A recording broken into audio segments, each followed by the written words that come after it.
And are we anticipating Councilman Reesard? Do we know? No. Okay. Well, we have 3 items. It's a special meeting. We typically have these on Tuesdays. But given the calendar, we wanted to put a little bit more meetings on the table. And I welcome you to City Hall. What I'd like to do is, I was anticipating either council members Jan Perry or Bernard Parks. Do we know that either council member is in the chamber expected? Otherwise, I'd take the agenda out of order and give them the courtesy of addressing them, but they're not here.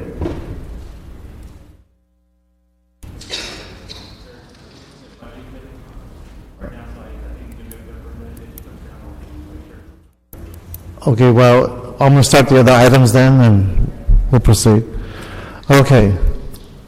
So, let's do this. I do know we have our Director of Planning, Mr. Michael LeGrand, and maybe you can give us a report, because I know you have a real busy schedule as well. Great. Mr. LeGrand? Thank you, Councilman. Mike LeGrand, Director of Planning, City of Los Angeles Planning Department. I'd like to report to you, since the last time I reported, we've had a lot of activity in the Planning Department.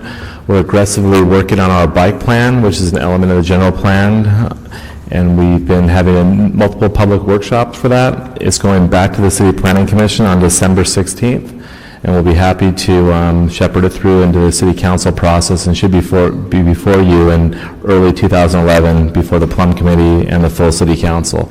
It's a really exciting plan. It adds for a whole new network of trails and a backbone system that actually allows for people to bicycle in their neighborhoods as well as on our major thoroughfares in a more constructive and safe manner, as well as provides a lot of opportunity for actual earmarking funding to go into that plan to get some bike trails built and funded, and looking at new ways to get people out of their cars and utilizing multiple modes of transportation.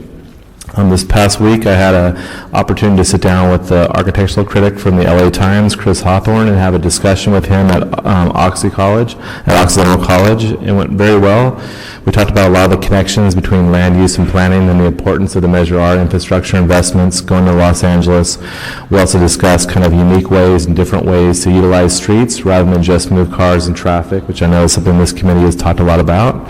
We had a really good debate and dialogue going on, and I was happy to have that opportunity provided by the LA Times.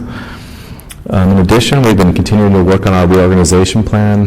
We're having a major training session for all of our planners on customer service that's taking place this week. So all of our planning employees will be going through a mandatory customer service training, where we're looking at different ways to empower them to be really find ways to help elevate our level of public service in these difficult times. And that'll be happening throughout the planning department this week. That concludes my report. I'm available for any questions. Well, thank you, Director LeGrand, for your hard work. And I know in a city as big as ours, we have to look at short-term and long-term goals, and it looks like you're doing good at both, and making sure we finish with the restructuring, the implementation of a planning department that is severely kind of put this, lack of a better word, challenge, given 40% of the staff has been cut. So how we make ourselves viable and proactive with 60% of a workforce is truly something that we need to overcome. So I appreciate leadership in that regard. Thank you. Any other comments, Councilman? Okay. That being said, that concludes our special report, and I don't see any cards on number 4. So let's go to item number 1, understanding that there are no council members in the committee room. And Roberto, want to start with item number 1? Yes, Councilman Bruce. Item 1 is a planning department report. It's their report in response to a recent court decision in a worldwide rush versus City of LA. Good afternoon, sir. Good afternoon, members of the committee. Alan Bell, Planning Department staff. We're pleased to present our follow-up report concerning the citywide sign code.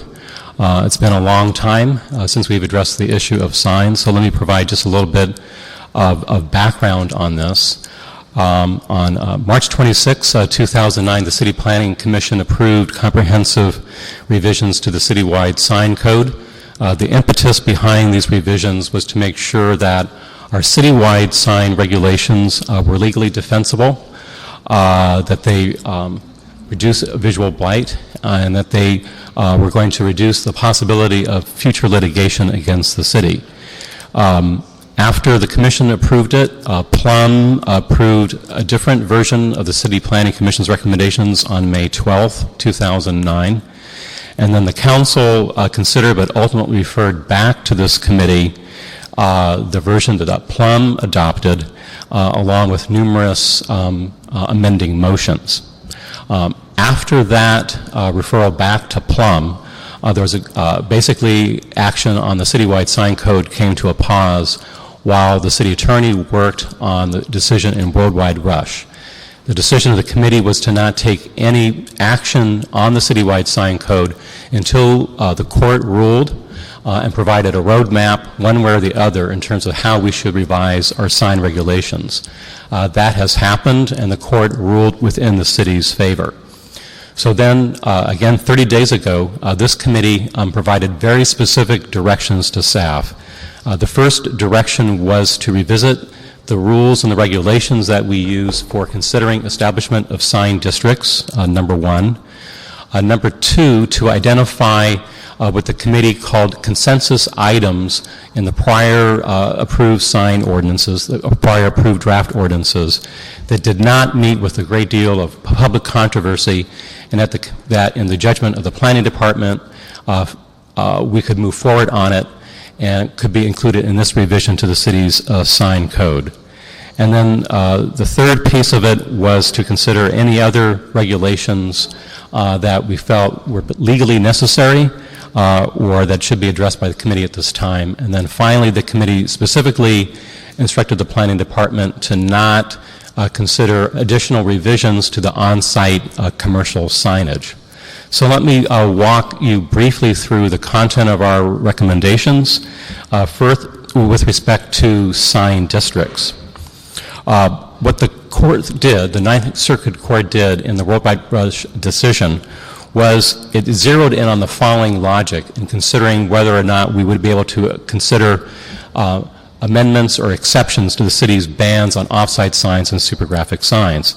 And basically, the court laid out the following logic, that since the bans were enacted in order to further two essential governmental purposes, one, that the bans were enacted to reduce visual blight and to also improve traffic safety, any exceptions that we would consider permitting off-site signs or permitting supergraphics anywhere in their city should also be evaluated and approved on the very same basis.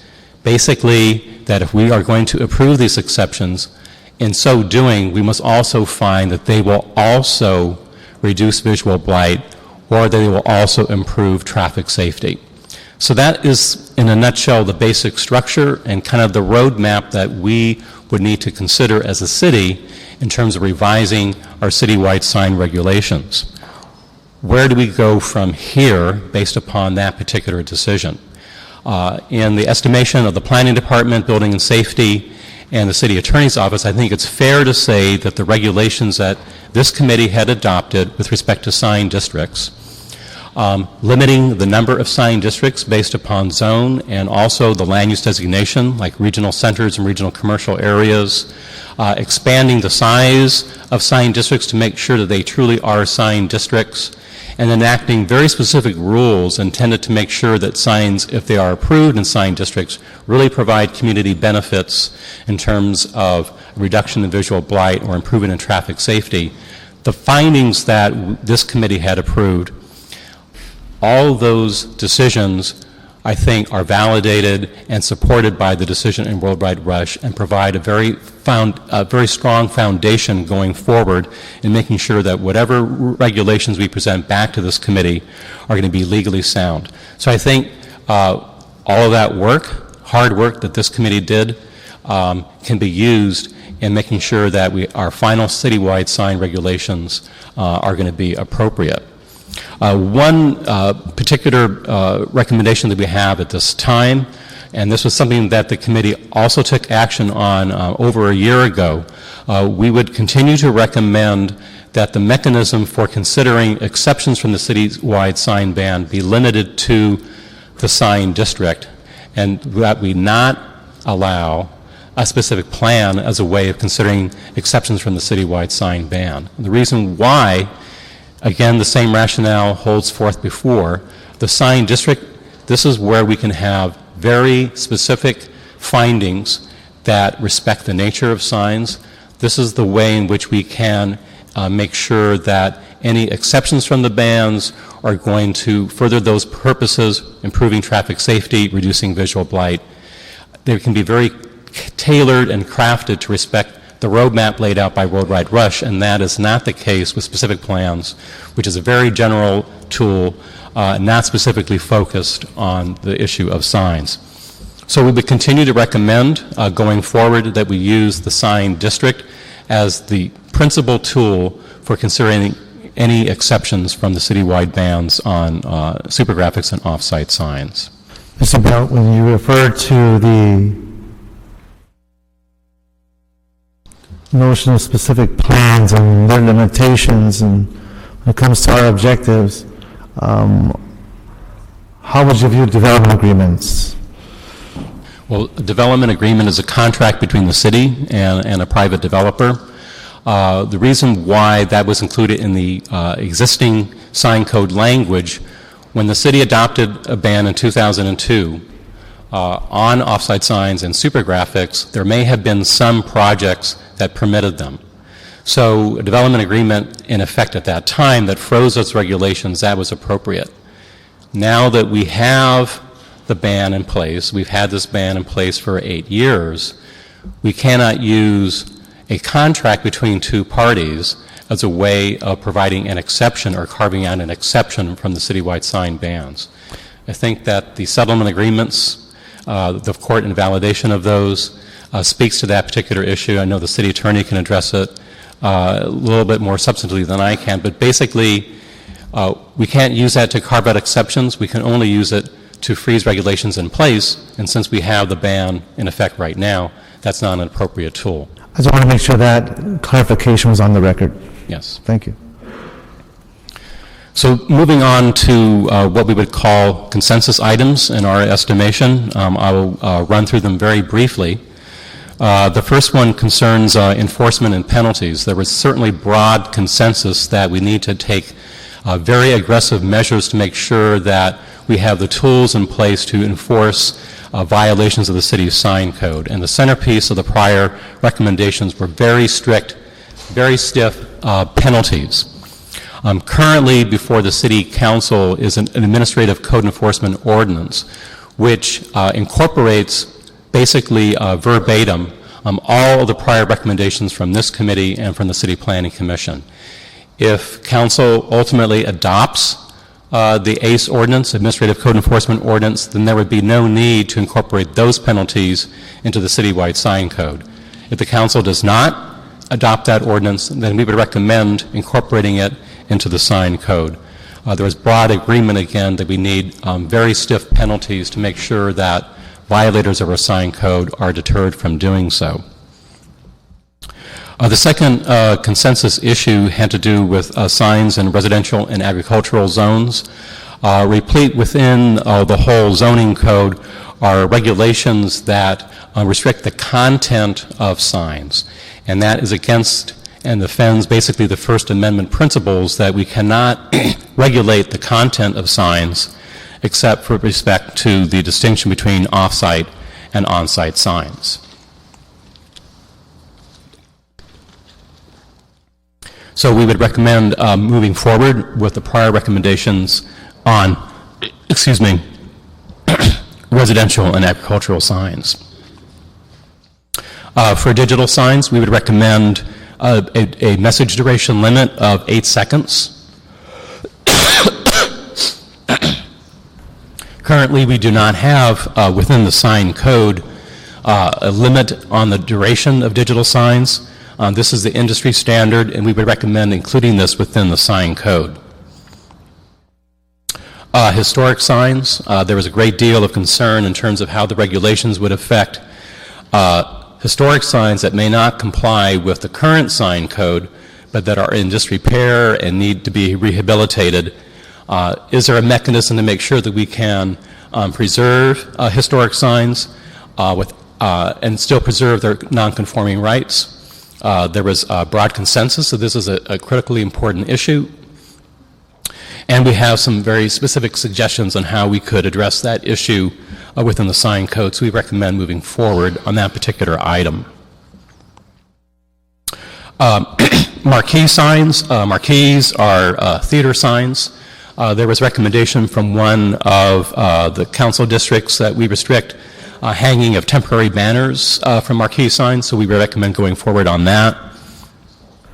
The public right-of-way, when the sign code was moved from the building code to the zoning code, we neglected to also include a provision that the regulations do not apply to the public right-of-way.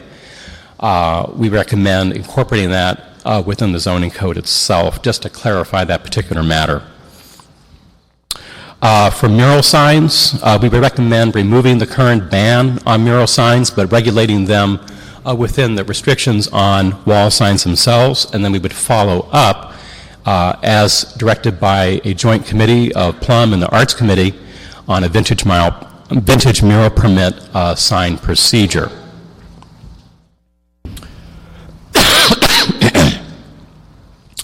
And then two other recommendations we'd have concerning sign code deviations. These are the procedures that we would use to consider deviations from the citywide sign code. Currently, we have to rely upon the variance. We would recommend substituting that with our prior recommendation concerning a sign modification procedure. The courts have found that the first three findings of the variance findings are appropriate. They are objective factors that we can consider. The other findings are not objective, so we would consider and we would want to move forward on the sign modification procedure as we had outlined before. And then also there is an existing commercial conditional use permit procedure for signs on commercial corners, specifically pole signs and monument signs. We need to revisit that again because the conditional use permit provides too much discretion and leeway, so we need to come up with a different procedure for that.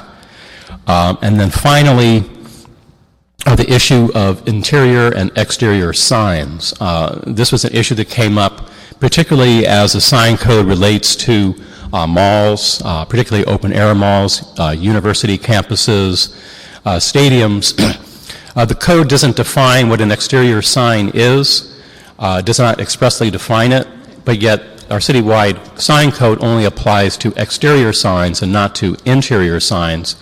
So we would recommend coming up with a very clear definition of this, and then to address those unique circumstances relative to university campuses, malls, that we institute a sign program procedure, and we have the basis of that in our prior recommendations. So the other recommendations, the other motions that we referred back to this committee, we would recommend that those be tabled indefinitely until we would have additional resources to be able to tackle them. I think that the recommendations that we have presented today are a tight package of revisions. They will accomplish a number of very important objectives. They will make sure that our citywide sign code is strong, it's legally defensible, and it's tight. It removes all of the content-based restrictions.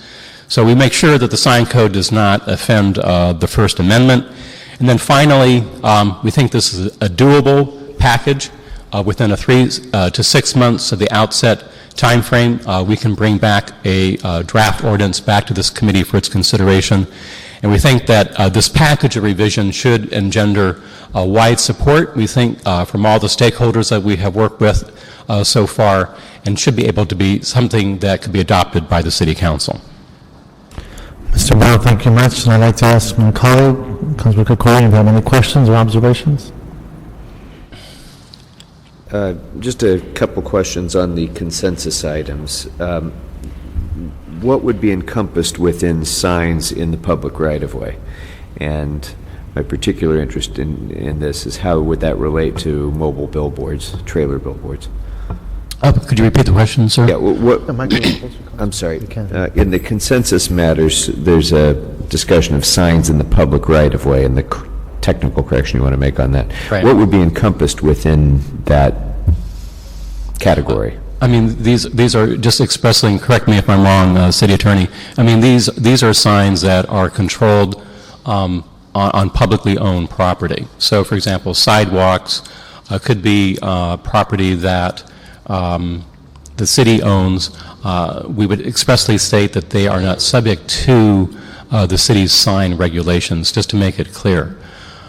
I know that the Metro Lights case was an example of a decision that the city was in the city's favor. These are billboards that are on bus shelters. That would speak to that. And did I get that right, Mr. Michelson? Yeah, just Councilman Deputy City Attorney Ken Fong. I handled the Metro Lights case, so yes, at that time we did carve out an exception for signs in the public right-of-way, and we would need to examine, of course we would need to maintain that exception for the street furniture and perhaps any other signage that the council wants to allow. Okay. And then, small point, but on the minimum duration for digital signs, we do have a number of digital signs around the city that actually operate on a moving video kind of basis. So if you have a minimum message, would it do away with all video signs, or is that an exception? Is that a different kind of category of signs?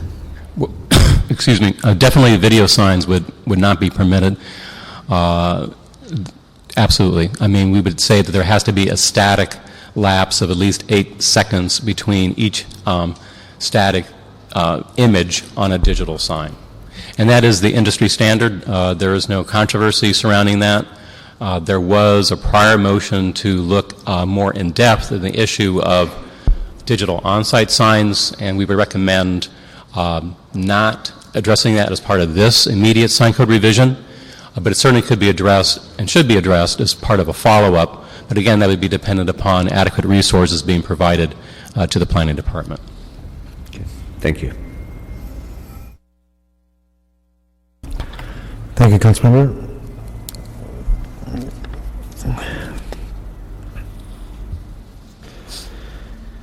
Any other comments from Building and Safety? Do you wish to make a comment on this at this time? You're part of the team, so I want to make sure you're aware of that. Thank you, gentlemen. All right. Let's go through our cards. And thank you. If and any more questions, we'll call you back up.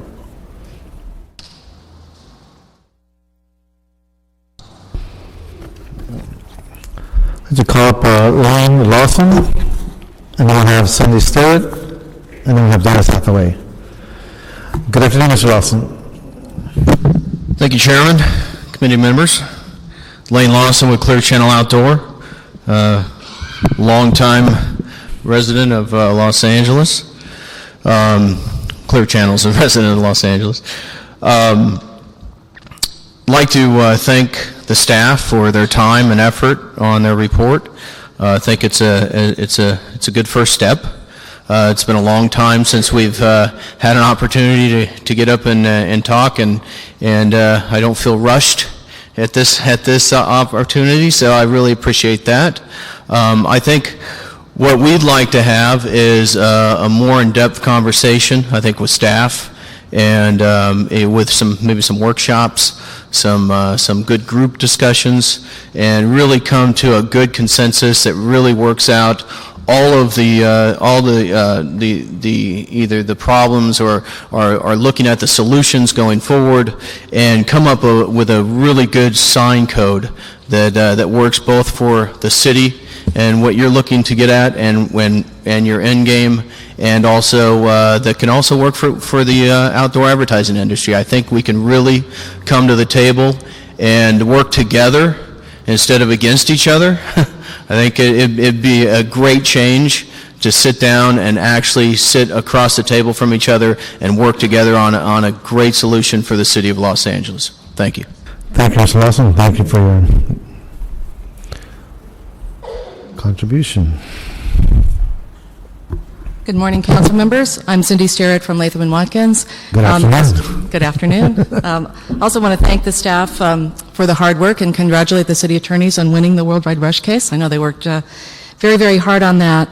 And we also are very appreciative that the committee directed staff not to move forward with any further restrictions on on-site signs.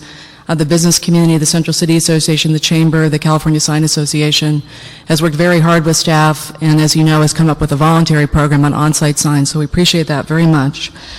As the council recognized last year for the Sports and Entertainment District, signs can be directly related to job creation and to economic development, and I believe the reference to development agreements was talking about development agreements going forward.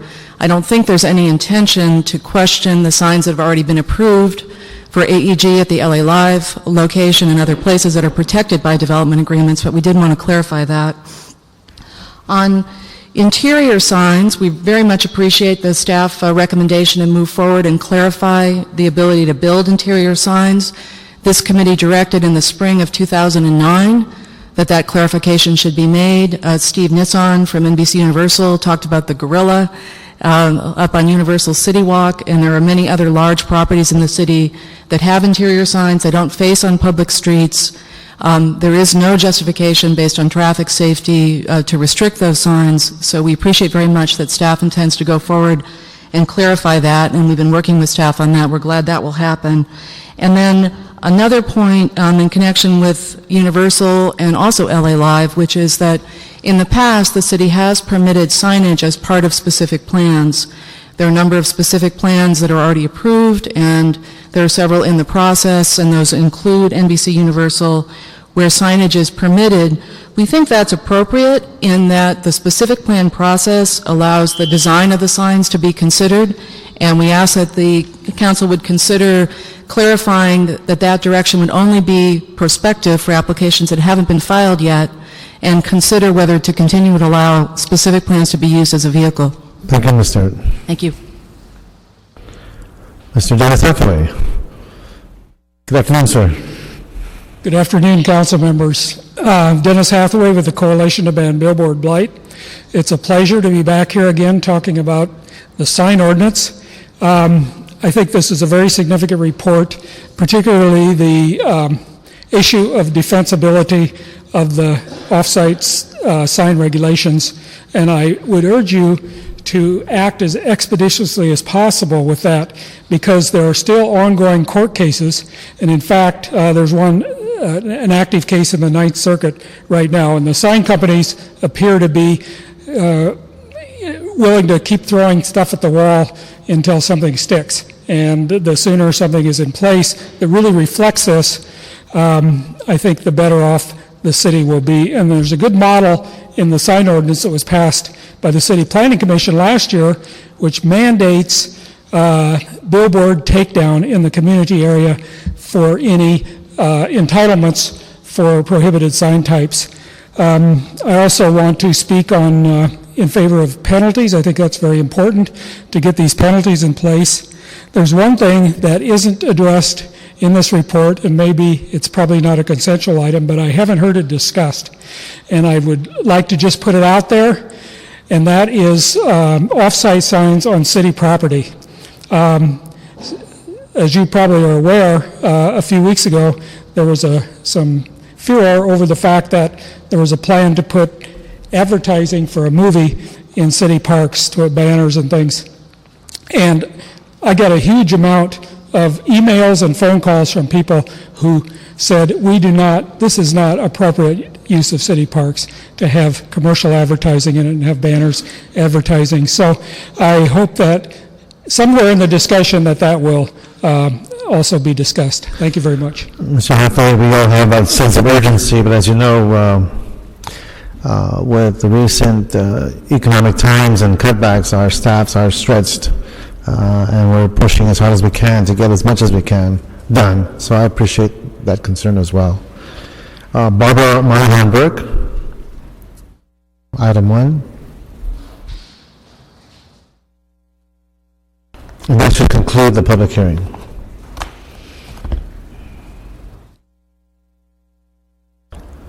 Good afternoon. Good afternoon. It's good to be here.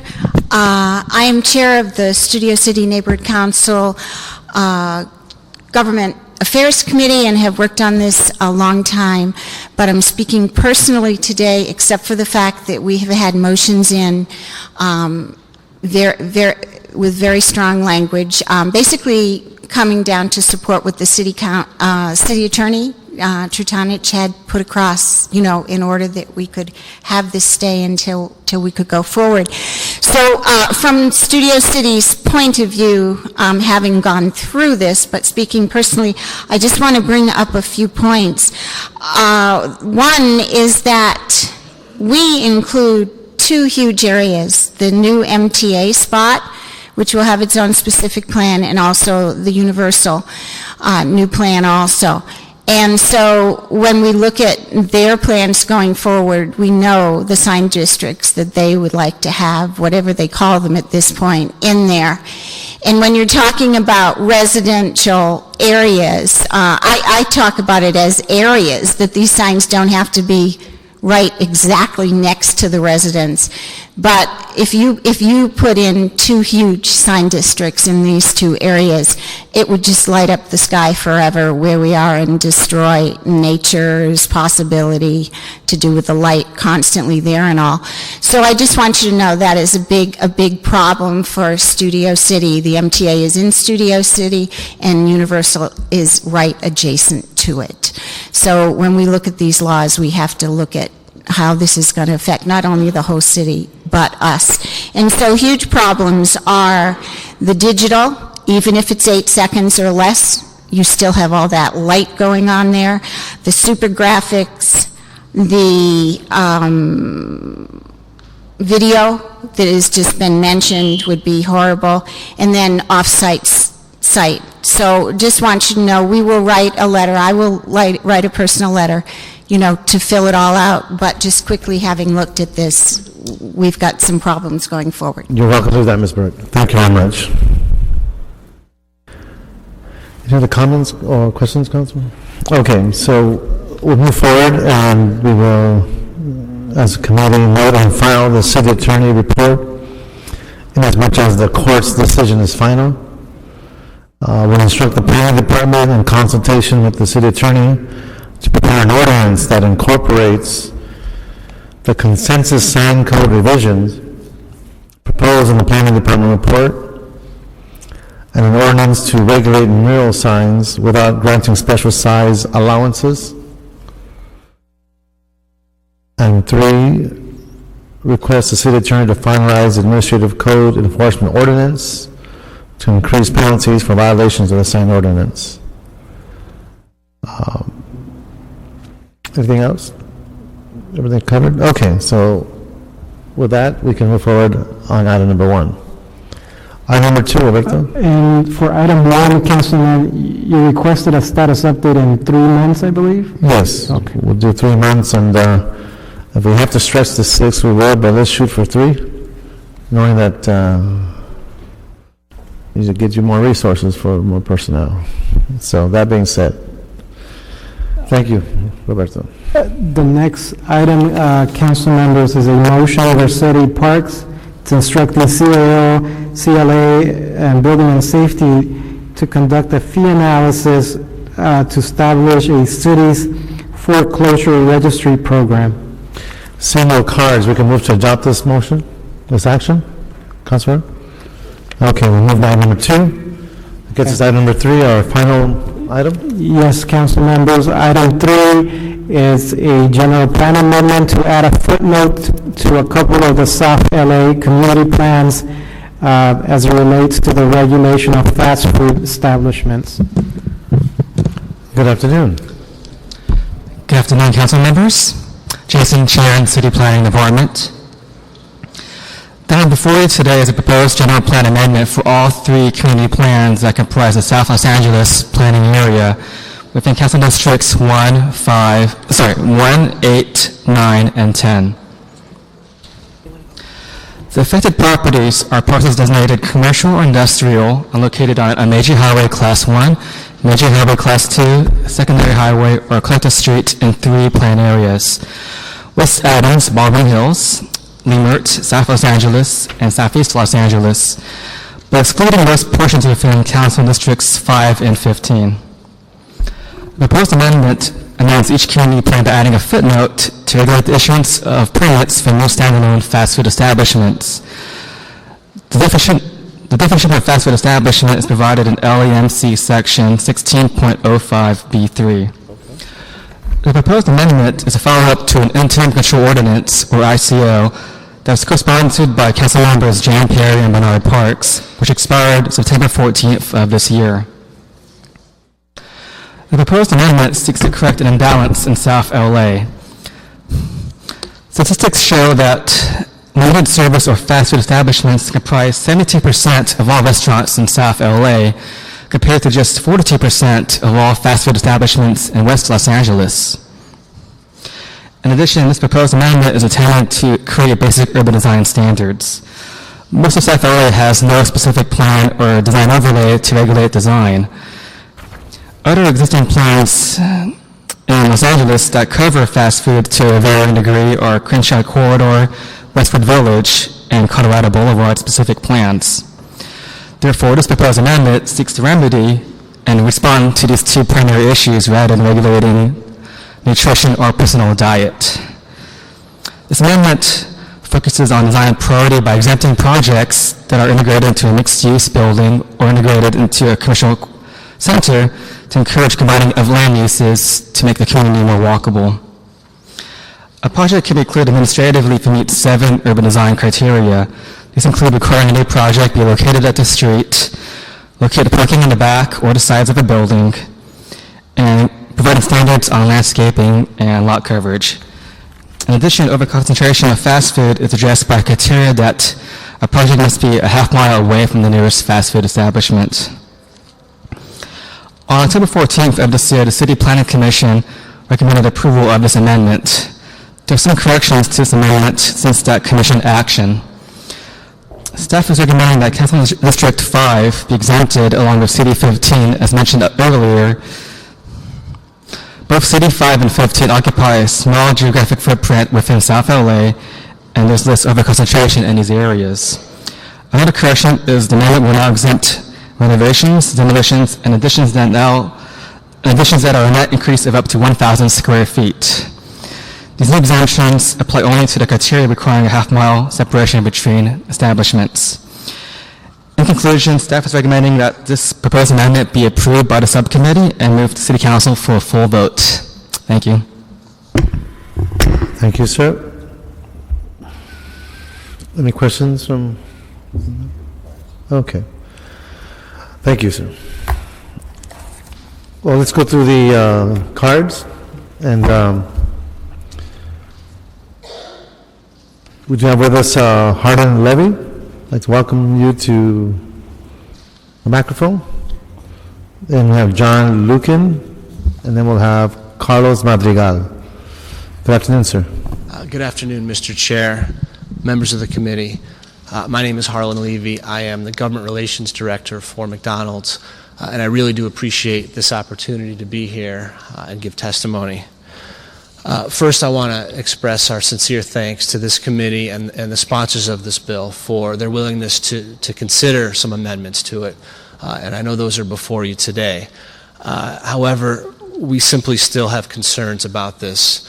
It does single out our industry for disproportionate treatment compared to other industries, and there are a lot of people here that share our concerns, so you'll hear from many of them.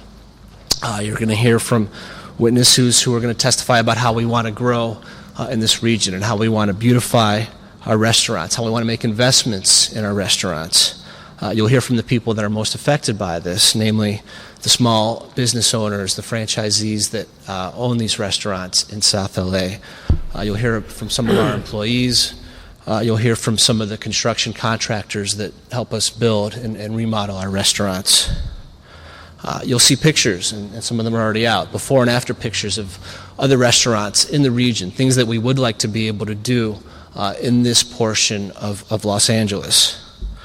Finally, you're going to hear about some of the community involvement, things that we do. We are members of this community. We are not going anywhere. We've been members for a very long time, and the community realizes that and recognizes our contributions in this part of LA. Finally, I did want to mention one thing in my remaining time. You just heard from the staff regarding this theory that there's an over-concentration of quick-service restaurants in this part of LA. In fact, that is not the case, and we have submitted as part of our exhibits to you today a RAND Corporation study that shows that, as a matter of fact, there are other parts of LA that have a higher concentration. With that, I will conclude my remarks, and thank you again, Mr. Chair. Thank you, Mr. Lehman. Excellent, you kept looking at the clock as it ticked down, so I hope everyone can take the same cue. Thank you. Appreciate that. Okay. Chair Reyes and Plum members, I'm John Leakin, Director of Development for McDonald's Southern California. I request that you do not pass this proposal in this form. We have 24 locations in the area impacted by this proposal. We currently plan to scrape and rebuild 6 of these restaurants over the next 5 years with an estimated reinvestment of over $14 million. In addition, we also plan 8 major remodels during the next 5 years with an estimated reinvestment over $6 million. These reinvestments are in excess of $20 million. I'm going to show you recently completed remodels here in Southern California that we hope to replicate here in the city of LA and in Southern California. We have Irvine, Maine, right over here, Lompoc, El Segundo, and Fullerton. Mr. Madrigal will speak right after me just to give a little bit more detail. Requiring a general plan amendment will be a barrier to our future reinvestment plans for this area. We wish to bring the same experience to the South LA community that other customers throughout Southern California have. We wish to be able to add drive-through booths, enclose outdoor seating areas, enclose exterior playlands, and add dining additions. Also in the report, as we have reviewed, we have another concern with criteria number 4 with 30% of the minimum lot coverage in a typical 30,000 square foot lot for us. That would require 10,000 square feet. And given that our typical restaurants are about 4,000 square feet, again requiring 1 per 100 square feet gross for parking, trash corrals, drive-throughs, that becomes problematic for us. So perhaps we just need to be better educated by staff. Maybe we're misreading that, but just a concern as we're looking at that. So in closing, I respectfully request that you do not pass this proposal in its current form because of our concerns. Thank you very much. Thank you, sir. Carlos Madrigal, and Patricia Williams.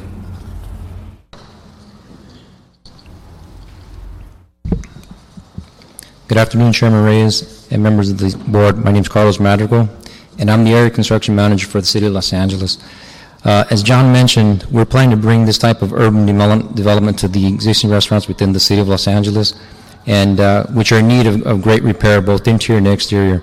Given the age of each restaurant within the City of LA, these restaurants are about 35 to 40 years old.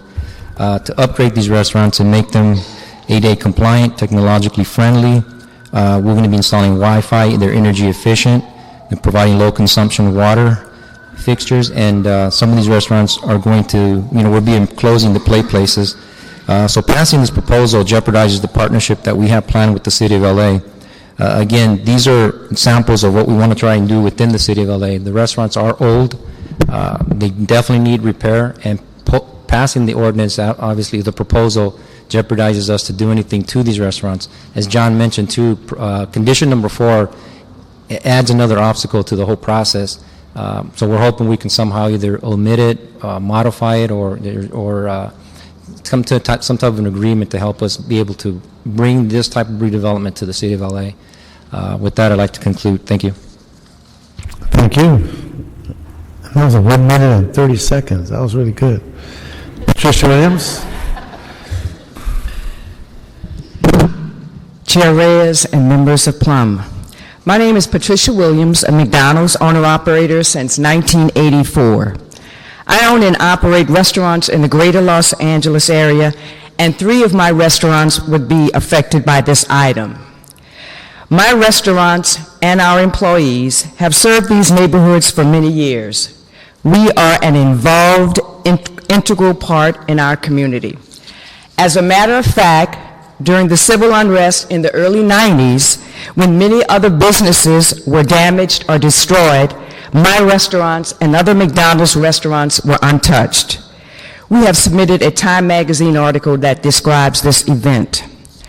I am in the I am currently in the process of remodeling and rebuilding several of my restaurants. I'm going to invest a lot of money in this process, which would beautify and contemporize a community asset. This investment would help the local community in my community, the local economy in my community.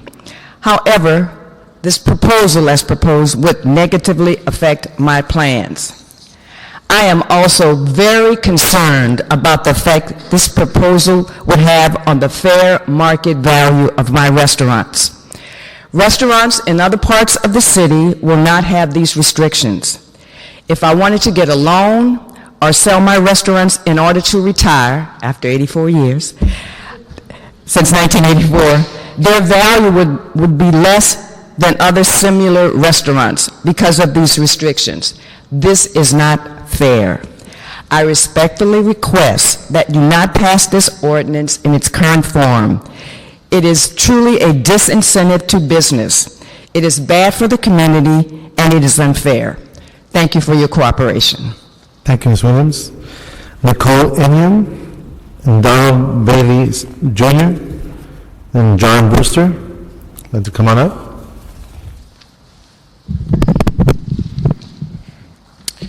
Good afternoon, Chair Reyes and members of Plum. My name is Nicole Nehru. I'm a McDonald's owner-operator, second generation. Patricia Williams is my mother. I currently own and operate 3 McDonald's restaurants in the general Los Angeles area and then also work with my mom. I've been an operator since 2007. However, I've been involved in the business since 1984 also. And I'm very concerned about this proposal because of what it means for the future of myself and other second-generation operators. Basically, I feel like it discriminates against one sector of the economy and discourages investment and job creation. In October of 2010, LA County had a 12.5% unemployment rate. In addition, one of the areas impacted by this ordinance employs the fewest people in the city. If McDonald's goes forward with some of the reinvestment plans described earlier and shown in the pictures, it will create approximately 165 new jobs, and the multiplier effect could create another 45 jobs. This proposal would put those jobs at risk. I respectfully request that you do not pass this item in its current form, as it is a disincentive to entrepreneurs like myself and puts new jobs at risk. Thank you. Thank you, ma'am, and congratulations. Hello, committee members. My name is Don Bailey Jr. Good afternoon. I'm a second-generation McDonald's owner-operator who has been with McDonald's since the age of 12. I used to work with my dad's restaurants. I own and operate currently 2 restaurants in South LA. I am here to submit my concerns with this proposal. I am also here to make you aware of some of the things we contribute to this community. McDonald's is a long-term partner with several organizations that work in South LA. Southern California McDonald's owner-operators and customers donations from the Ronald McDonald House Charities of Southern California Community Grants Board. Since 1987, this board has awarded nearly $16 million in community grants to Southern California nonprofit organizations.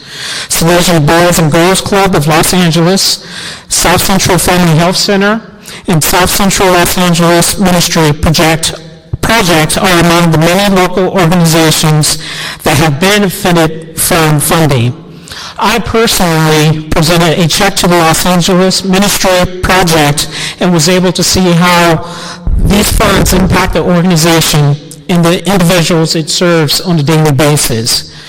In addition, the funds raised in our restaurants support Ronald McDonald House Charities of Southern California for scholarships programs. These programs have awarded more than $3.5 million to 2,742 local high school kids to help them realize their dreams of a college education. I just want to say thank you for this opportunity to present. Thank you, sir.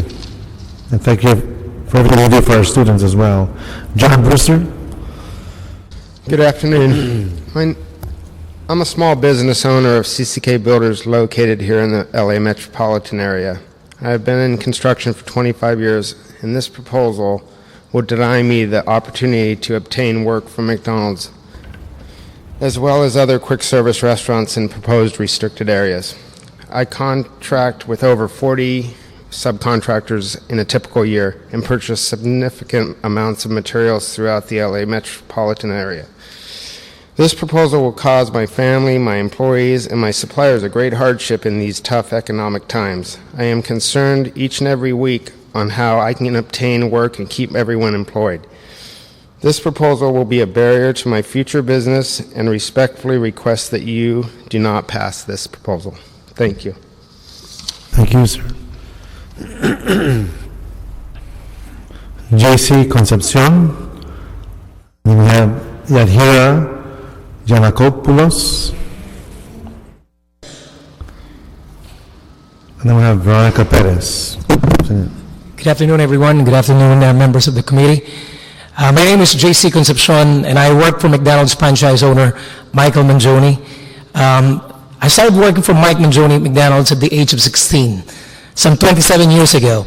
Every day, I thank God, I thank Mike, I thank McDonald's that I'm still here, not knowing from the beginning that this would be my career.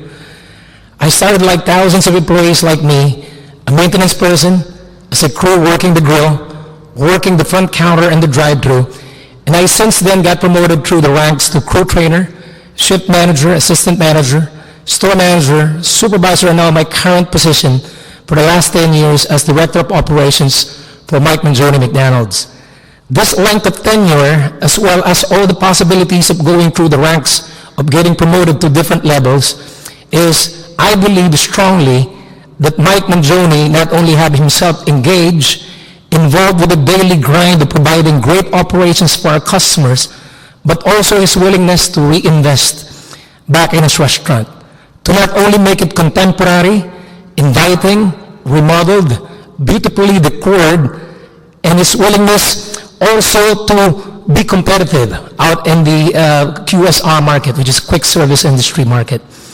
He does all this to obviously maintain sales and profitability, but mainly to continue to employ our communities we do business in and give thousands of employees like myself the opportunity to grow and provide a living for our families. In closing, I'm a homeowner and is married to a beautiful wife and 2 beautiful children. Thank you for your time and listening, sir. You have a nice afternoon. Thank you, sir. Thank you for taking the time. Good afternoon. Good afternoon, everyone. My name is Yadhira Giannakopoulos. I'm a restaurant manager at McDonald's owned by Mike Mangione here at Los Angeles, located on 7th and Western. I'm a restaurant manager, and what I can tell you is that I started at McDonald's in 1993, 70 years ago. I started as a crew, and the opportunities that McDonald's, Mike Mangione, operator, gives me, not only to grow, but to help other people grow within the company, is just priceless. Every day McDonald's needs to grow and needs to remodel and reinvest in the restaurant, not only to improve operations and to make profit, but also to offer to our customers better service, a great restaurant, safetier place, and also to offer more employees to our applicants and students, after-school students, as we're doing right now. My experience at McDonald's is that I help people just like Mike Mangione helped me 17 years ago to grow and to promote through different classes and promotions.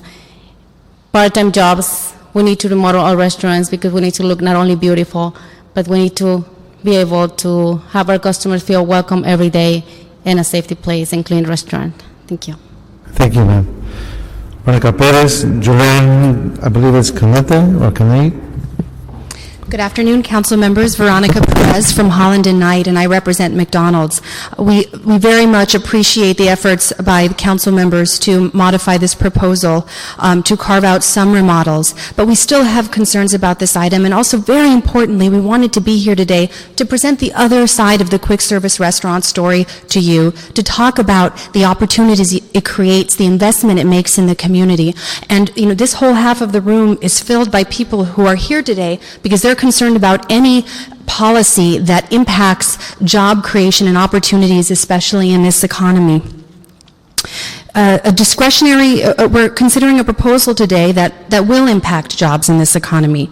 Discretionary review through a CUP is already required by a new restaurant with a drive-through. So we just ask, why are we discouraging new investment? Why are we discouraging management and entrepreneurial opportunities like you heard today to disadvantage people in these communities? And why are we discouraging more jobs for our youth in South LA? So we ask instead that there are community plans that are going to be put in place in the next year, and we ask that we would love to work together to adopt community plans that address all of the needs of this community. So we thank you very much for your consideration today. Thank you. After Julian Canete, we'll have Lee Liggins. Good afternoon, sir. All right. Thank you, Mr. Chairman, council members. Good afternoon. Julian Canetti. I'm the Chief Executive Officer of the California Hispanic Chambers of Commerce. And I'm here today. I flew down from San Diego, left the festivities, the swearing-in festivities that I know we were all invited to because of this issue. Because when I get calls from 10 of our chambers in LA and their memberships and say, hey, what are you doing about this? Because it's going to affect us. Because we have strong concerns about any policy that would discourage investment and kill jobs, especially in an area of the city that is over 50% Hispanic. The unemployment rate in Los Angeles County is 12.5%. Council District 8, which will be most affected by this proposal, employs the fewest number of people in the city. Yet, we're here today considering a proposal that will make it harder for businesses to invest in underserved communities. Under this proposal, a quick service restaurant seeking to build a new store or even remodel some older stores would require to go through one of the most onerous land use processes there is. The general plan amendment process requires a $22,000 application fee, 3 public hearings with council support, mayoral support, and an environmental review. What kind of message are we sending to businesses and to an industry that has been a job-creating part of the community for many years when other businesses would not invest in South Los Angeles? Quick service restaurants have brought jobs, management training, entrepreneurial and contract opportunities to many disadvantaged people in these communities, and even college opportunities, I might add. We are struggling to see the benefits of this proposal, but the cost is clear. We will lose jobs for our underserved communities when we need them the most. We urge you to oppose this measure, or at the very least, exempt remodels and rebuilds so that our business can reinvest in the communities. Thank you. Thank you.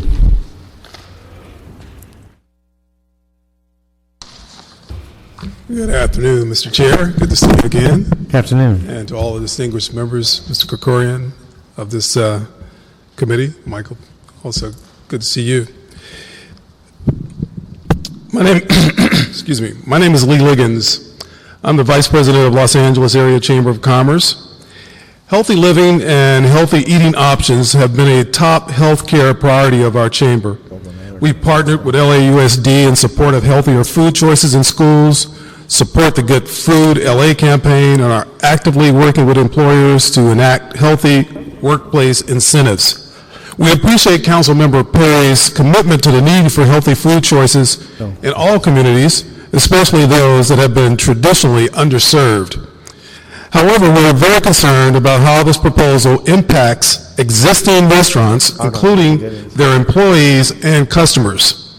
The Chamber urges this committee to ensure that any final ordinance does not apply to existing restaurants, especially as they seek to remodel or expand their current locations. At this time in our economy, it's critical to ensure that these job creators can continue to operate first-rate establishments and employ the thousands of workers in their community. It will also help ensure that older establishments can upgrade their facilities to make them cleaner, safer, and also accommodate new service options, including salad bars and other healthier services and choices.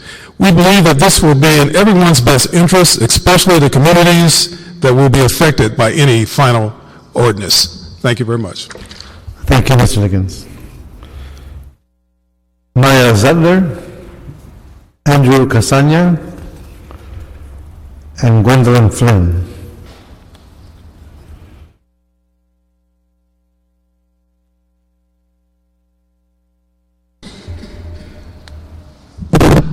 Good afternoon, Maya Zettler on behalf of VICA, Valley Industry and Commerce Association. We are here to support some of the comments that have been stated earlier and don't want to repeat their comments. We just want to point out that we here are concerned about specifically one portion of this policy that is before you today, and that is the issue of carving out for remodels and rebuilds. We understand that it is important to support preserving land for grocery and other eating options throughout the city. We do believe that remodels and rebuilds do not take otherwise available land off the market. They are going to occur on land that is already occupied by an existing fast food restaurant.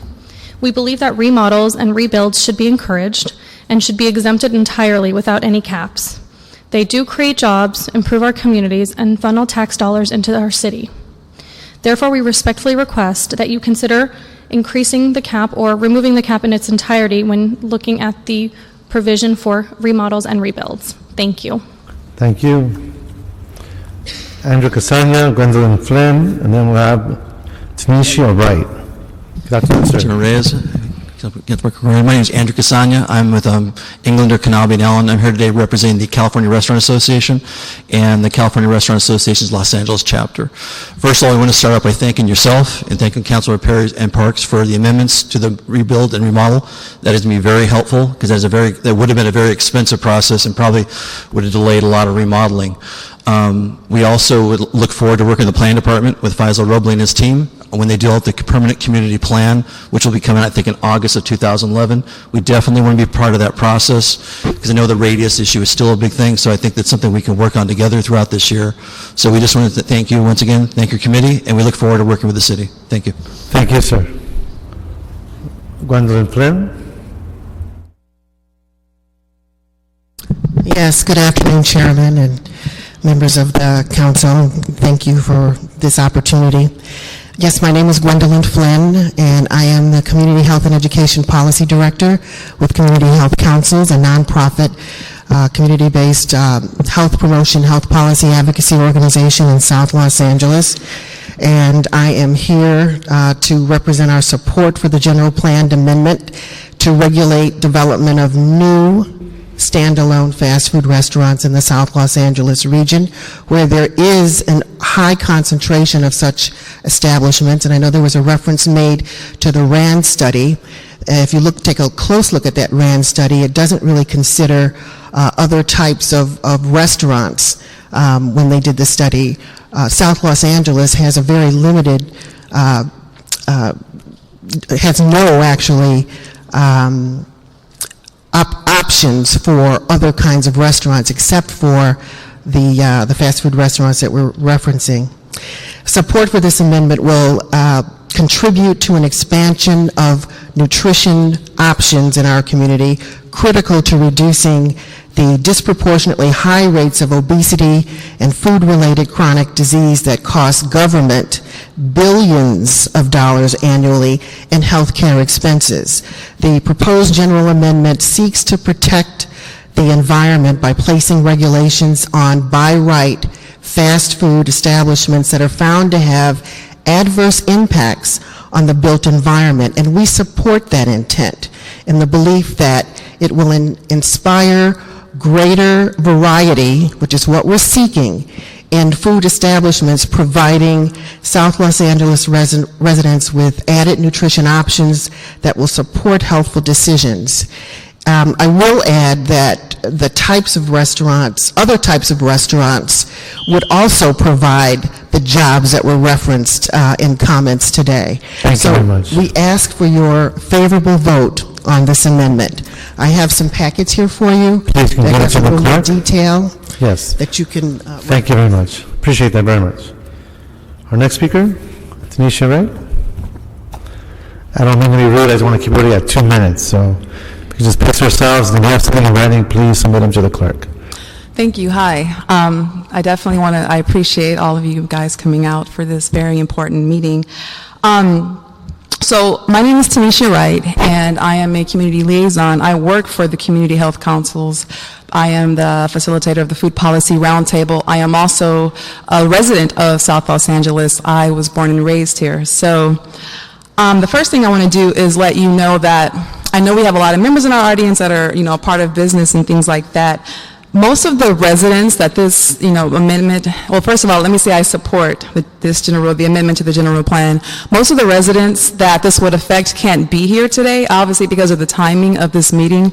Community Health Councils was very responsible for a town hall that was held back in August specifically to get the residents, to get an idea of what the residents wanted in their communities. I have sat down with members of our community to see one-on-one exactly what they want, like what types of healthy food options they want in their community. We're not here saying that we shouldn't have fast food or this particular type of food. We just want healthier food options in our community. And the members of the community have strongly supported that. You already know South LA has a high rate of obesity.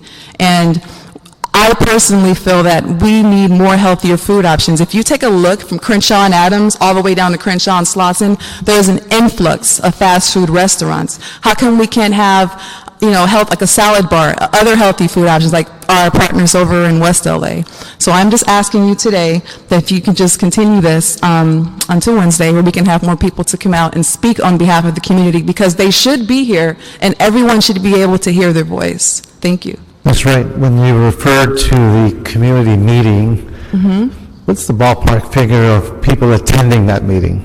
We had over 60 people that came out in support of healthier food options and in support of this amendment to the general plan. We had our elected officials there. We had members of planning there. We held breakout sessions where people literally talked about what they wanted in their communities. Thank you. You're welcome. Okay, our next set of speakers are the representatives from the elected office. So we have with us Christopher Coons with Councilman Paul Corrett's office. Then we have Andrew Westall from Councilmember Wesson. Then we'll have Marie Ramsey from Councilmember John Perry. And we'll conclude with Dennis Rodriguez from Councilmember Bernard Parks. Good afternoon, sir. Good afternoon, Chair Reyes. Christopher Kuntz on behalf of Council District 5, Councilman Paul Koretz. I want to thank planning staff for preparing the amendments that are in front of you. We are asking that our district be exempted from this rule. We do have a small part of the West Adams plan along Robertson Boulevard. We've been working with that neighborhood council, the South Robertson Neighborhood Council, to bring more restaurants into that area. And to try to get some investment in some of those existing structures. It's a long linear retail strip, but it's a different situation than points south. They do have access to grocery stores and other options, but that particular community, what they're asking us for is more restaurants, including quick serve restaurants. So that's why we've asked that our small area be exempted from this rules, and we recognize that what Councilperson Perry and Parks are trying to do is right for their community, but what's right for this stretch of Robertson, which is within our district, is that it's actually an area we're trying to target for new restaurants, including quick serve restaurants. So we'd ask that you adopt those changes that planning is prepared to make that exemption. Have you submitted any language that speaks to the exact geographic location? Planning has that language. We also submitted a letter on December 3rd, which your staff has a copy. Well, we'll follow up with staff then. Thank you. Thank you. Our next speaker, Mr. Westall.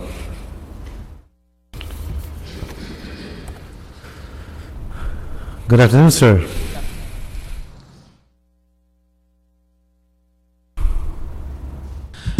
Good afternoon, Andrew Westall with City Council Member Herb Wesson's office. We have an additional amendment that we would request that the committee make today on this general plan amendment footnote.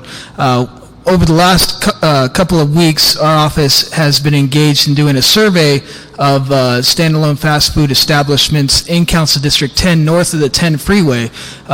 We felt just through our own experience that north of the 10 freeway we didn't have over concentrations of fast food establishments in that area, and we're interested in, if that was the case, that we would like to exempt that area from these changes. As you can see from the handout that I gave you this afternoon, we have a dozen locations within a 6 square mile area that would be included in this proposed general plan amendment, and we feel that this isn't an undue concentration. It's just just less than one for every half square mile, and we really don't feel like this portion of our district has the same problems as south of the 10 freeway. Just give me another example. In our district, north of the 10 freeway, we have 8 full-service grocery stores. South of the 10 freeway, we only have 2 full-service grocery stores. In these same areas where these fast food establishments are located, we also have a variety of restaurants and other amenities that really aren't available in many portions of our district south of the 10 freeway. And so although we have the Crenshaw Corridor Specific Plan, which is helpful to us in preventing and dealing with some of the design guidelines, we really feel that these changes are really appropriate in our district south of the 10 freeway, but as I described before, not north of the 10 freeway. And so we would ask that that area be exempt. Okay, and again, the boundaries geographically, have we submitted those to staff, or we just have staff work on that? Yes, they've been given to staff, but staff felt they didn't have enough analysis to be able to provide that amendment themselves today, and so we are providing that analysis to you. Thank you, sir. Thank you. Thank you very much. Marie Ramsey, Councilmember Jan Perry's office. Good afternoon. Good afternoon. Marie Rumsey here on behalf of Councilwoman Jan Perry. And I think it's important to state what the purpose of this general Can plan you put the amendment- microphone a little bit closer to you? Is this better? Much better. The real purpose of this general plan amendment is to impose design guidelines on new stores that are coming into South Los Angeles, and not only to new stores, but also to renovations and rebuilds of existing stores. So I think we have to be really clear about that. It doesn't stop renovations from going forward. It doesn't stop rebuilds from going forward. And it actually, with the amendments that were proposed today, it does not trigger the general plan amendment process. So that's number one. The second purpose of this general plan amendment is to preserve the existing parcels of land in the district, in our district and in Council District 8, that we don't have a lot of grocery stores in the area. We don't have a lot of sit-down restaurants. So the vacant land we have, it's scarce, and we want to preserve it for that. Finally, I think it's really important to mention, again, that this does not affect existing stores. It will allow them to do rebuilds. It will allow them to do renovations without going through the general plan amendment. That was the amendment we put forward today. Finally, I urge your approval. We have been working on this for over 3 years. This started with the interim control ordinance that expired in September of this year, and right now we are in a period where there's a gap in protection for South Los Angeles, and we want to move this forward. We feel it's a well-balanced approach. We took concerns from the industry and tried to integrate them into the amendments today, and we feel that we've worked very hard to address all those concerns. Thank you. Ms. Ramsey, I want to approach this so that we can amplify what you just said, because I'm hearing two different things. Given the presentation from the public comment, the impression is being made that we are going to either prevent or make it very costly to do improvements on existing restaurants, and what you just said with the amendments, that is not the case. Yes, that's correct. We have met with McDonald's and representatives from McDonald's since the City Planning Commission acted on this in October this year, and we heard their concerns about renovations and rehabilitations that would actually add additional square footage. So we work with planning on some new language that was brought forward to this committee today, where we're allowing renovations and remodels to be exempt from finding number 1 under the 6 findings that have to be met, so a general plan amendment is not triggered. We felt that this was a reasonable approach because we still want renovations and rebuilds to incorporate the design guidelines, but we wanted to make it a little bit less onerous for them with the distance separation requirement. Since there is such a saturation of fast food establishments in the area, we knew that would be triggered. Okay. Just for the sake of seeing who's in the audience, how many owners of restaurants do we have? Just raise your hand. Okay, and how many managers who oversee restaurants for owners? How many do you have? Okay, so, and these are employees. And employees in general? Just employees working? I know, but that don't have that management title. Great. The reason why I'm asking that, because I think Ms. Ramsey just shared something very important, that the amendments of today allow you to remodel, allow you to rebuild without triggering the general plan requirements, correct? Correct. Okay, so that's a significant step, and that occurred a few hours ago, correct? Correct. We circulated the language at about 2 o'clock today. 2 o'clock this afternoon. So I want to make sure you're aware of that, because it just happened a few hours ago. So I'm hoping that does allay some of your fears. Now, what's the second major point that you wanted to make? Because this just happened. The second major point. Well, I mean, I think the overriding goal of this policy is really to bring design guidelines to South Los Angeles. This is kind of a planning area that's vacant of planning tools. So in lots of parts of the city, like Westwood, you have a specific plan that regulates how fast food restaurants should look. South LA doesn't have a specific plan that does that. So we're turning towards this general plan amendment to try to bring design guidelines to South LA, so when there are new buildings or there are renovations, they actually look better. So you want nicer looking facilities. Yes, we want something the trash with in the back. architecture. Mm-hmm. You don't want, and I'm not saying you guys just have boxes, but I'm saying we want something more than boxes, right? And just a quick, I had an experience with one of, and I won't name the company, wanted to build in Highland Park, and they were saying, this is all we do. And I pulled out a building that they had just worked on in San Marino. And in San Marino, it looked just like a beautiful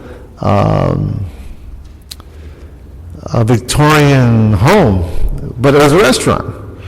And I asked them, why can't we build something this nice here in Los Angeles, in Highland Park, and you're saying your company doesn't do it, but in San Marino you're willing to do it? And they didn't have an answer.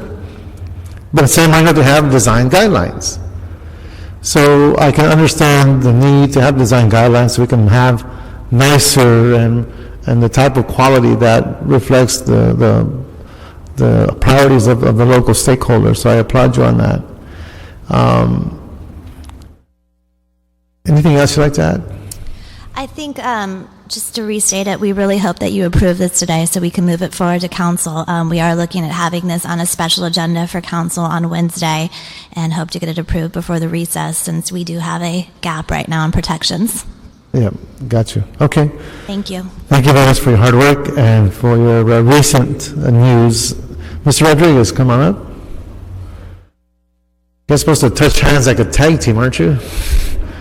Maria forgot to tag me in.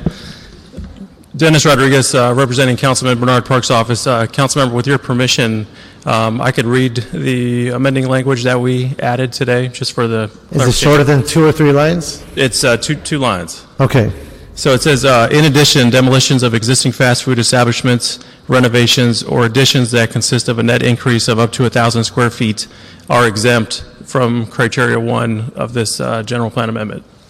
So it would exempt those types of rebuilds, rehabs, and projects from criteria 1 of the general plan amendment. So we feel that's kind of a compromise with the fast food industry. We work with them on that language for quite some time.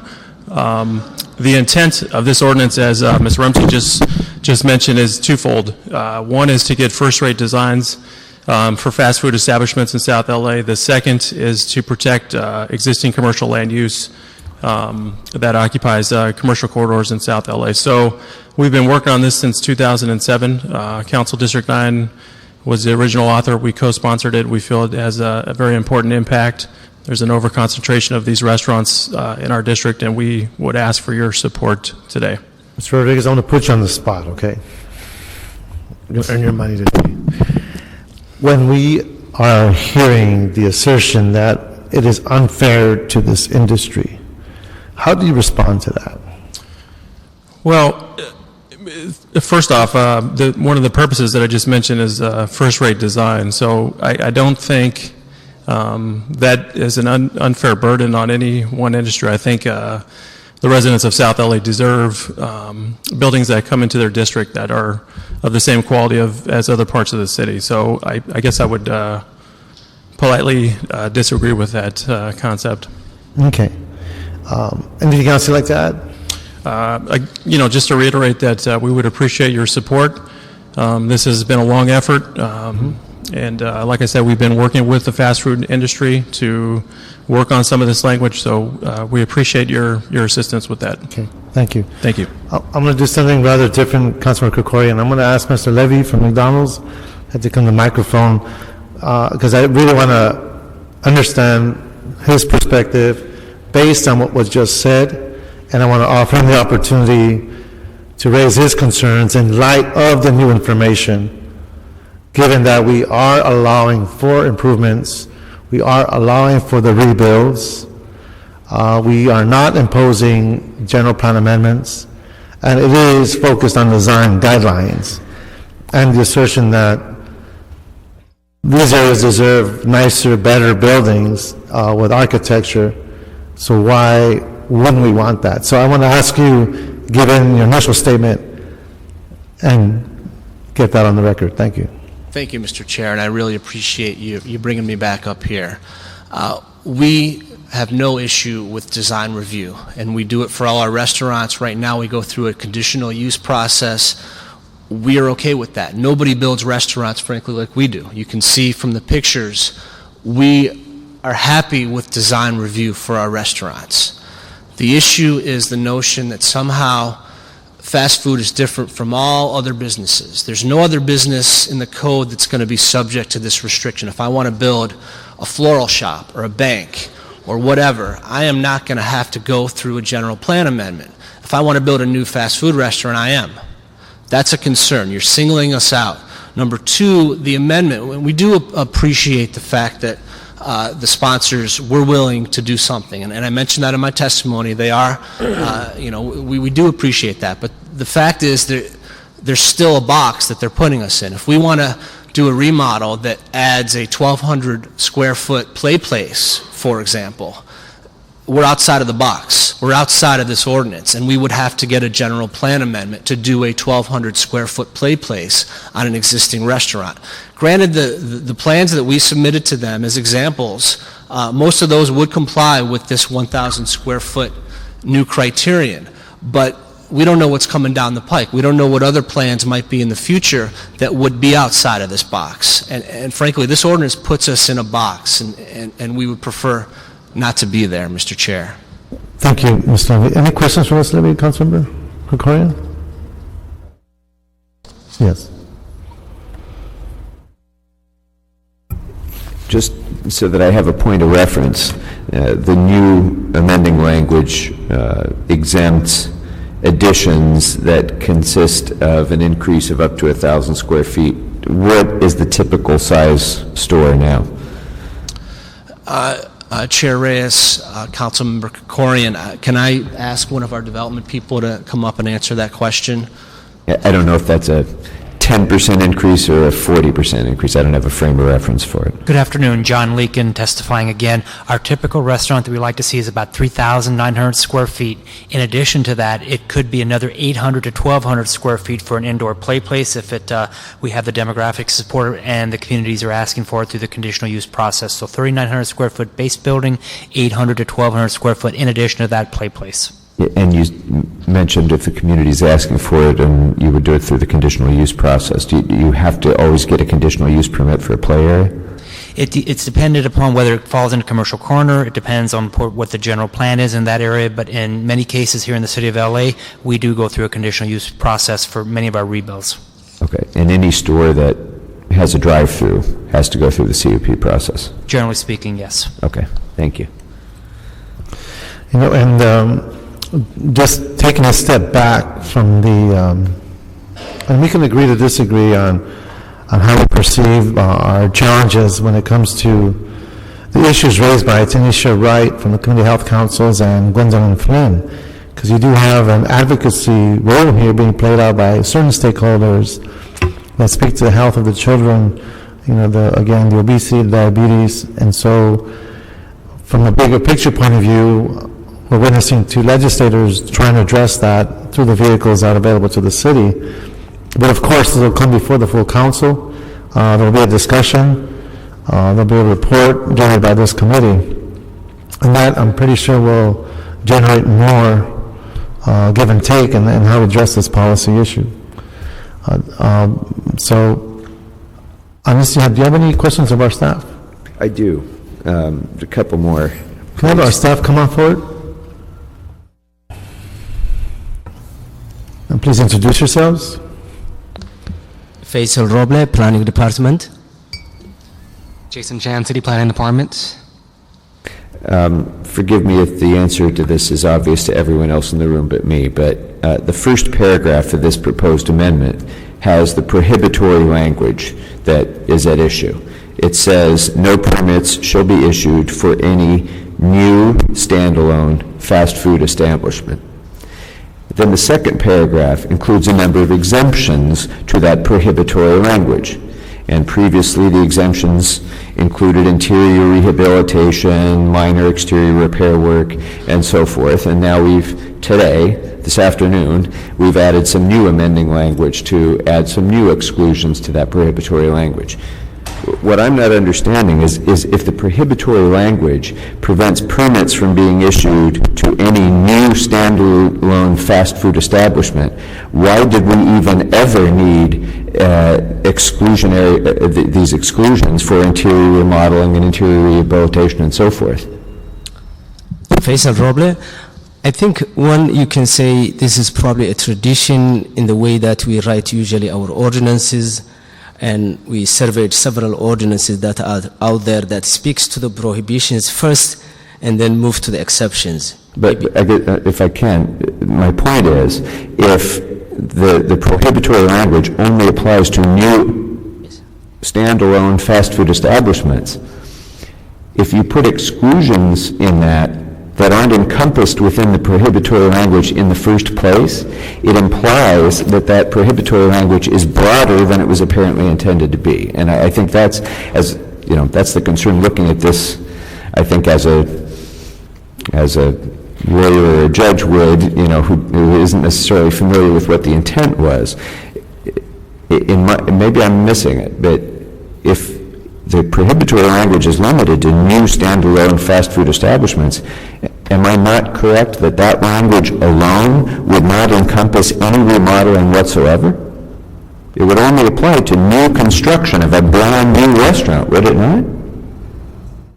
I think in either ways we can rewrite probably the only exception to this would be addition with a cap of 1,000 square feet. Right. So okay. Probably you can say no new establishments and any addition that's beyond the 1,000 square feet, And I don't mean to suggest how we rewrite it. I'm just trying to understand it, so that I'm sure that I'm right then. The prohibitory language should be stronger.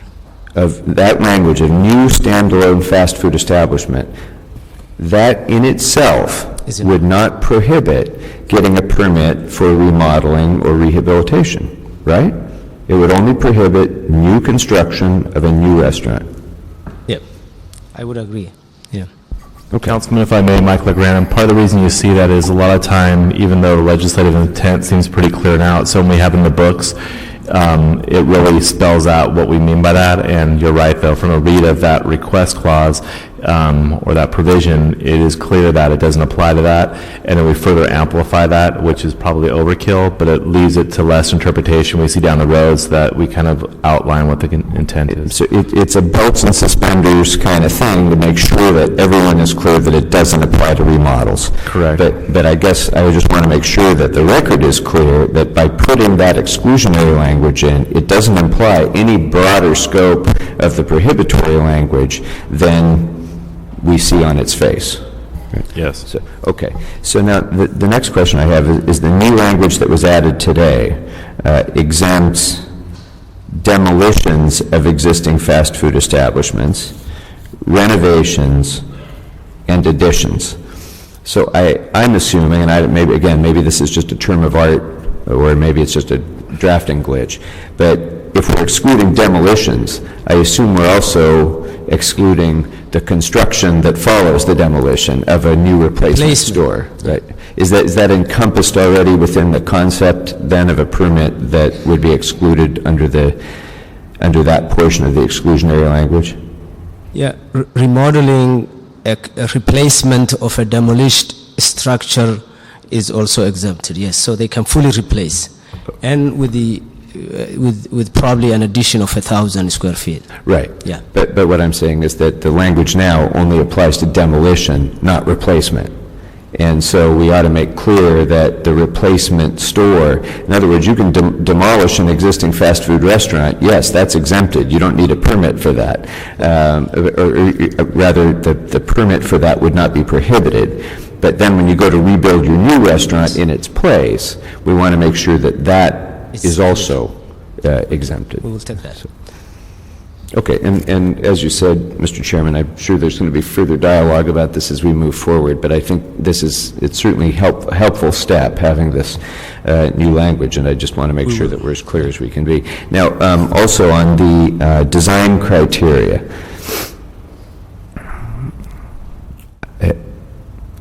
I have to say that I'm wrestling a little bit on the connection between the design criteria requirements and the specific nature of this industry. I mean, I can see not having them within a half-mile radius, not doing saturation, all that. I think that's a worthy goal and absolutely makes sense. The design criteria, I'm not sure I fully understand the connection between that and the policy objectives we're trying to achieve here.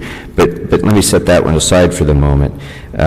Criteria number 3 and 4, the height, bulk, and massing of the project should be compatible with the surrounding area, and the proposed project shall have a minimum lot coverage of 30% of the area of the lot. Some of the continuous building will, who is going to determine that?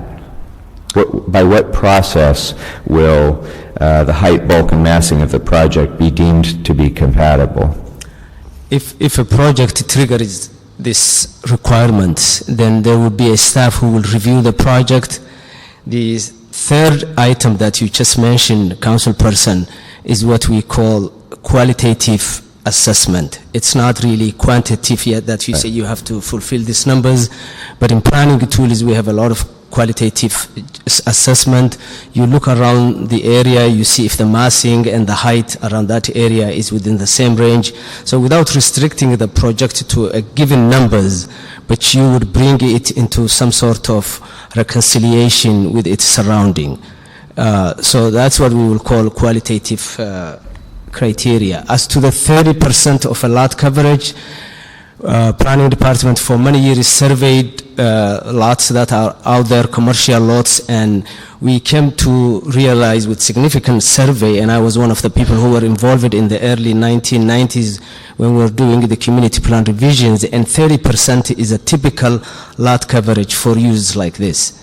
A little background, when we first took the ICO to the Planning Commission, just to show you that this is more of a design-oriented than all the other peripheral issues that people talk about, our presentation included a very well-designed, pedestrian-friendly, well-landscaped Kentucky Fried Chicken store on Central Avenue, which, by the way, has the same regulations but under a queue condition that limits this kind of uses. So the developer came and satisfied all those what we call primary design concepts, putting the project to the property line, landscaping, having transparency in the front, and making sure that people can walk around. So it's not really a punitive kind of thing. It's just, as the council person initially alluded to, bring in projects, whether they are fast food or others, so that they have some amenities, pedestrian amenities, well-planned issues in the South LA greater region. So our presentation included a fast food to show the public how you can design a good fast food establishment. Okay. All right, thank you. Thank you. Excuse me. I think there's a it's a very tough task to reach that balancing point. Understanding our planning police powers, as mentioned before in other conversations, is one of the tools we have as a city to try to influence our environments and address the needs of our stakeholders. And I believe there's processes lending itself to that. We saw some compromise today, some give and take, in hopes of not hurting existing businesses and actually allowing for investment and job generation to occur in an area that definitely could be stimulated by more investment. And where we do need to address jobs and the whole health issue. And I'm hoping that over time, the entities who have that ability to provide foods in our areas can see that perhaps it is more beneficial to our society to have healthier foods as opposed to more costly impacts such as diabetes that costs us a lot more in the long run from the bigger picture point of view. So it's a balancing point that we have to reach.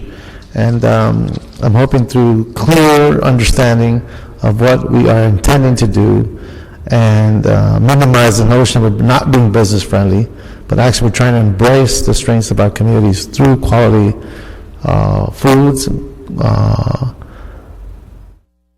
quality development, and design that makes us proud of our communities. So with that, I would suggest we move this forward with the amendments that have been suggested by the council officers who do want to be exempt from this policy, and to move forward with the request as stated by the council officer who would like to see this implemented.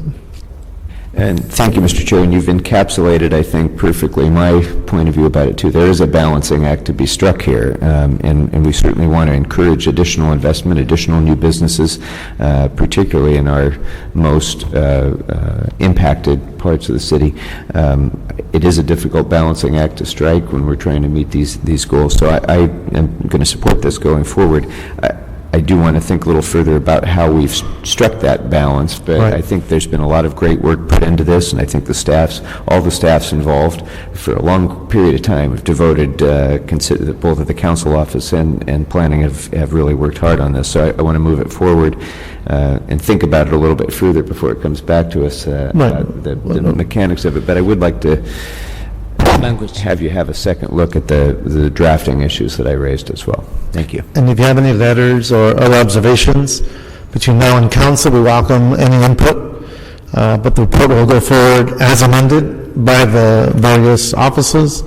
And again, any information you can give us as policymakers before we make that final decision are very much welcome. So with that, I'd like to move with the instructions as stated, and that will be the action of this committee. So you're adding the exclusion of CD 5, CD 15, you're adding the 1,000 square foot recommendation of CD 8, and you're also adding the CD 10 to exclude north of the 110. Yes, and I think that covers everybody, right? And we'll add the amendment that Councilman Korian added regarding the exception to not apply to a rebuilt store. Yes, apply to a rebuilt store. We'll clarify that, yeah. Okay, Michael, on his feet, look at that. Got it. All right. Good going, Mike. All right, anybody else? Okay, anybody here for, okay, well, that'll be the Actions Committee. Thank you very much. Anybody here for public comment? Seeing none, this meeting is adjourned. Thank you.